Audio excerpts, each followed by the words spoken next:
Well, let's talk about this upcoming tour with KIKO LOUREIRO here in Brazil. How excited are you to return to our country? I'm so excited. It has been a very long time.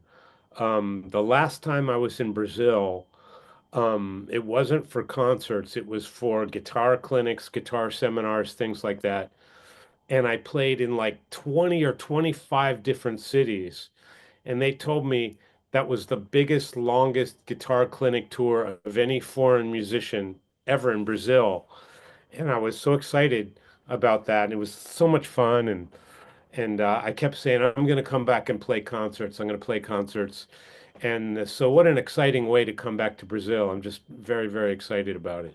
That's cool. I think it's one of the longest tours, and not only in guitar clinics, but one of the longest ever because usually international artists, international musicians come to play two concerts, three concerts.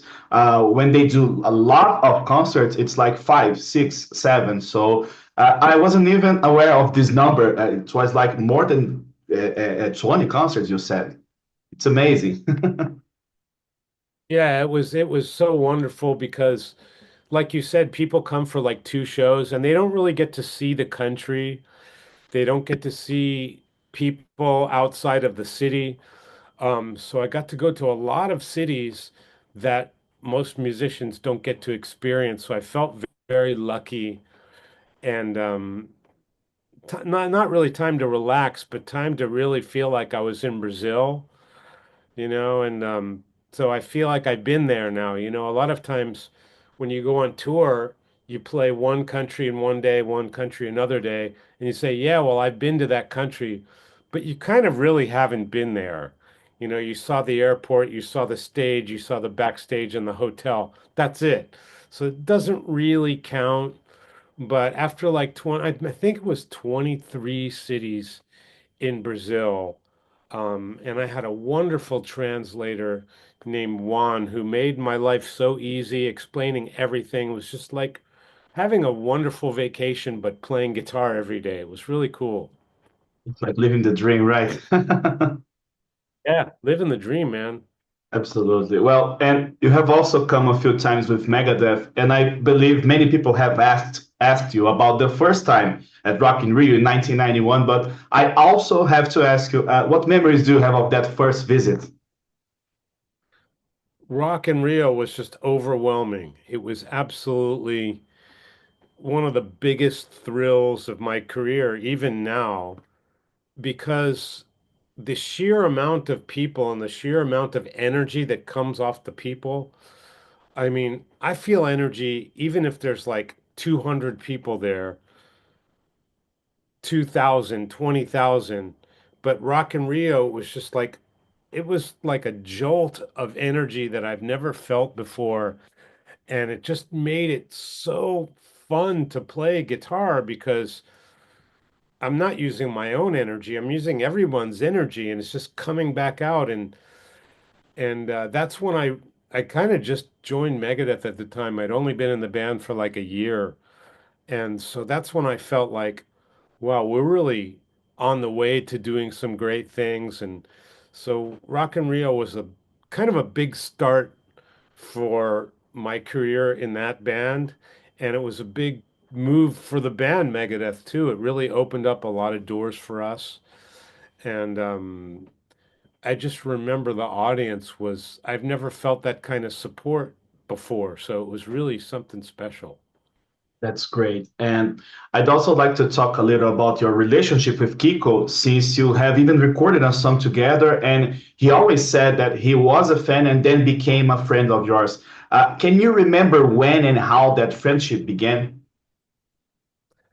Um, yeah, when he joined Megadeth, um, I don't know. I think I had met him maybe once in Japan, but very casually, and I wasn't too familiar with what he was doing. But when he joined Megadeth, we started getting in touch, by email and things like that. And then when he'd come to Japan with Megadeth, the two of us would get together and go for a drink or something. And this happened several times in Japan, and I just felt that he was such a really special, friendly person and very intelligent and fun to be around. And So we'd enjoy chatting with each other because we kind of have similar experiences, but our musicality is so incredibly different.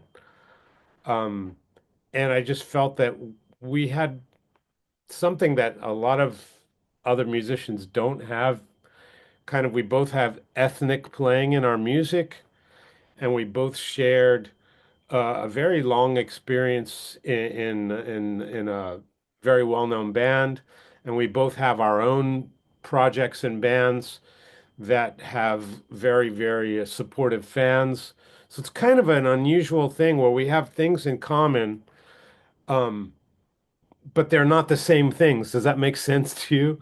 We kind Absolutely. of kind of can relate to each other, and I just remember when we would talk, it wouldn't be silly, stupid stuff. It would be kind of intelligent things, and I always like that. So um, when I played on his record, I was very impressed by his album.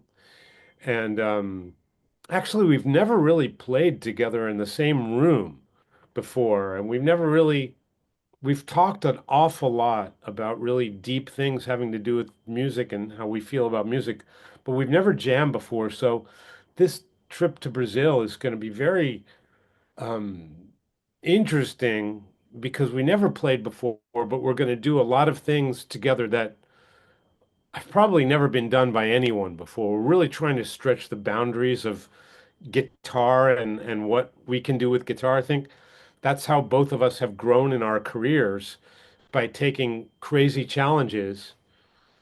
And so I think that's something we both have in common. We're constantly trying to push our music higher and higher. And if you think about it, people kind of in our stage of our careers, we've been playing a long time.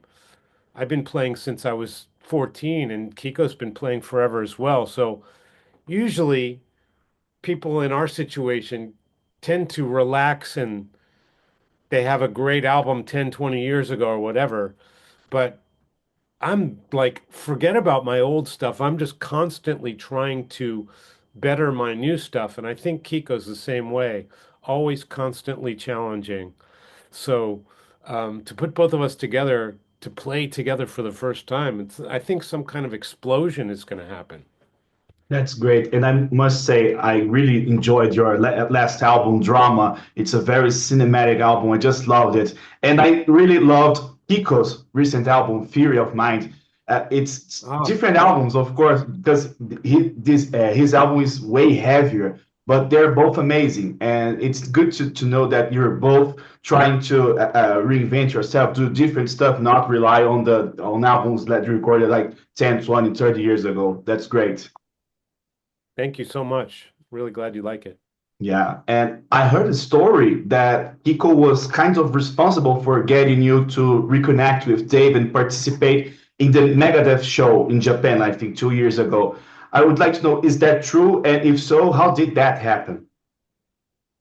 I really don't know. I mean, it's very possible. I don't know what happened that led up to Dave asking me to play. Um, I don't know, Oh, you but don't know?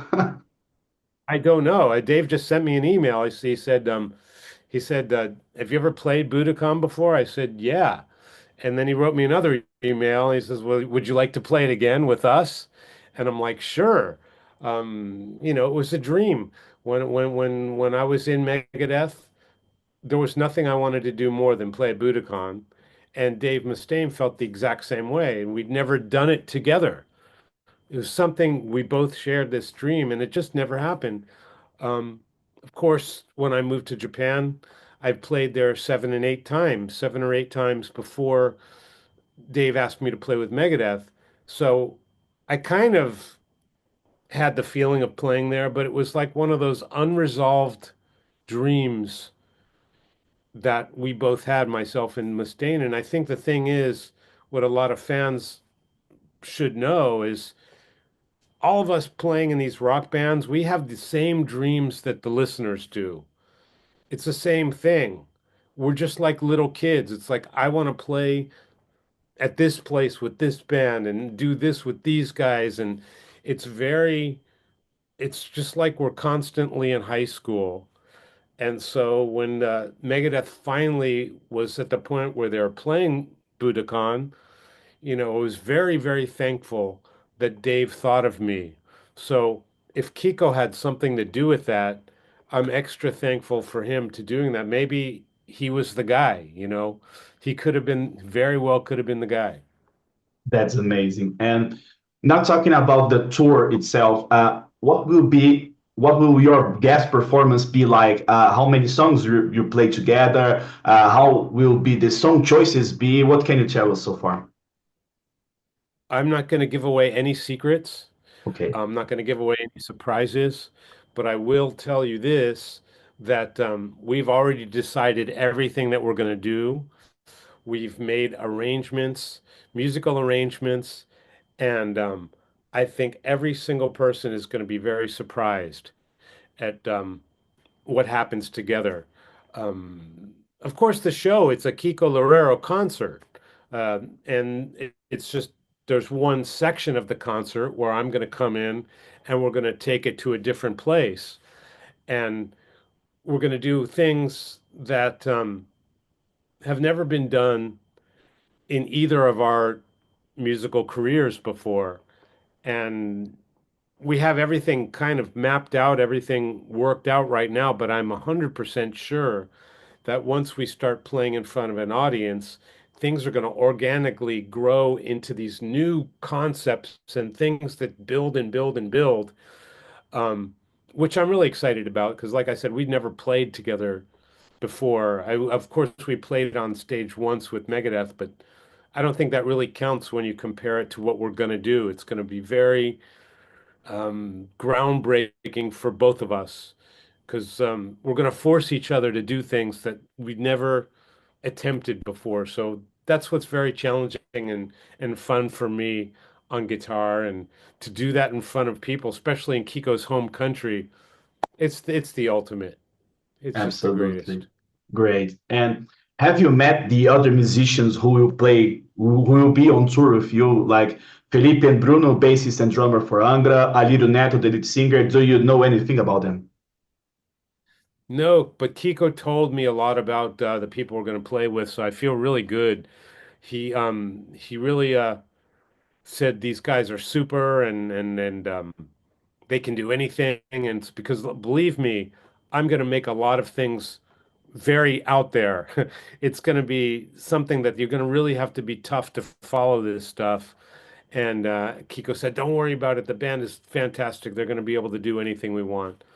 So he said good things. I can confirm he's not lying. They're great musicians. Oh, good, good, good. And in addition to the Brazilian tour with Kiko, you're going to do some shows in other South American countries such as Argentina, Uruguay, Chile. I would like to know what can you tell us about these solo performances, and especially was there a reason for not scheduling one of these solo shows here in Brazil also? Brazil just didn't work out logistically. It just didn't work out. The dates didn't work out. We wanted to do it so bad, and I felt terrible about not adding Brazil, but it was just like a very lucky thing. I get a call from Kiko. He says, "You want to tour Brazil with me?" And I'm like, "Well, it's not my band, but absolutely, yes." So but the rest of the countries in Latin America, it's with my band from Japan, which is just it's I love them so much. It's really my ultimate solo band, and I think people are going to be so excited, and I can't wait to share South America with them because, as you know, South America has a very, very deep importance to my career and just my personal life and everything.